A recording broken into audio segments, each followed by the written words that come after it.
Kale in America right now is such a cliché, it's almost too much. But here in France, it's much more of a mystery.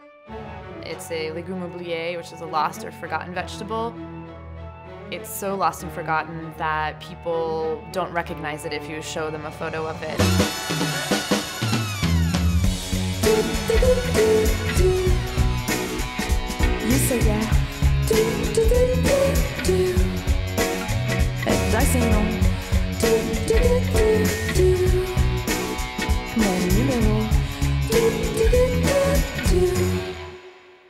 I ended up in Paris because of my husband's job.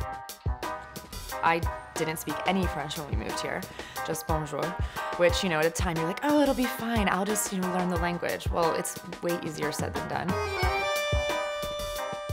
Because of the language issue, I wasn't able to find a job, and that was really difficult for me. We're raised, we go to school, and then we get a job, and that's what you do every day. And so when that part of your identity is gone, it was very, very difficult for me to find a place in Paris. I mean, I left my whole life behind in America. I was so excited to be in a country where outdoor markets and produce is such a huge part of their culture. But one of the things that just wasn't there was kale. Est-ce que vous avez le chou kale? Pas chou frisé, non pommé. No. Kale, for me, it was something that I grew up eating, and my mom made sure I ate it all the time. When I was sick, she made me brown rice, miso soup, and kale. So it's just something I associate with home. I would show photos to farmers, and then I would ask people at restaurants. And it wasn't even that they said, oh, we know what that is, but we don't grow it. A lot of people actually had never even seen the vegetable before. That's when I thought, okay, now I just need to go to the internet. It led me to a lot of different blog posts of all different people saying, I can't find kale in France, where can I buy it, what can I do? And so at that point, I knew that I wasn't the only one searching for it and that I wasn't totally crazy. I had the idea of starting a project to reintroduce kale in Paris. And so that's how the Kale Project began.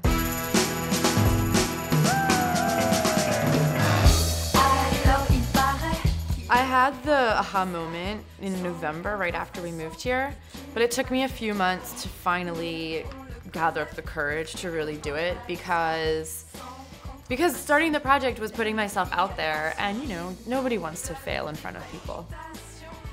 I really wanted to get the people who would be really excited about it, following the story and backing it up, and then of course spreading the word. And as more people started to join and follow the project, people would say, oh, you have to meet my local producer at my market, which was great. And so I started to go talk to a few other farmers, again in my broken French, and ask them about it. And that's really how the project grew. Est-ce que vous avez le chou kale? Normalement au printemps. Ouais. On va l'avoir au printemps. I get great emails from people. How can I help? I want to be a part of this. This is so exciting. I also then sometimes been contacted by farmers who have heard about kale, and they contact me and they want to know everything about growing it. Sometimes I'll take trips to go visit them. I love taking trips to visit these farmers and seeing new parts of the country.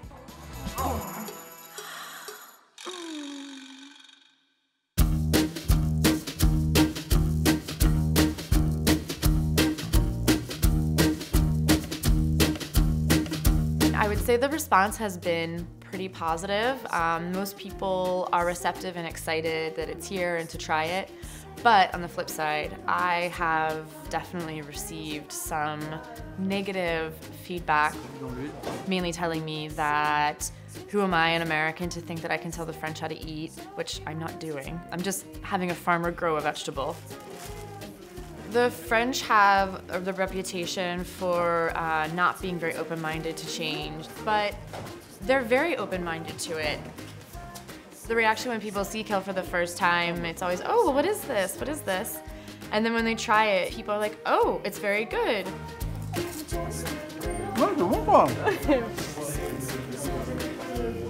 Oh. I try to encourage chefs to use kale. Hello. I've worked with some of the really exciting new and up-and-coming chefs in the city who are very open-minded and really excited to try it. And so people are exposed to the vegetable for the first time. You know, people say that they don't want to change, but I think this is proof that they're very open-minded to trying this.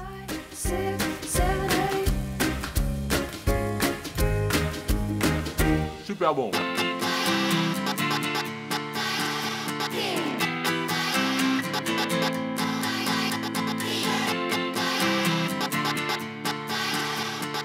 If kale does become as common as lettuce, I think that's great because it's just a lost and forgotten vegetable. And maybe hundreds of years ago, before kale disappeared, it was as common as lettuce. We don't know, and so really it's just bringing something back.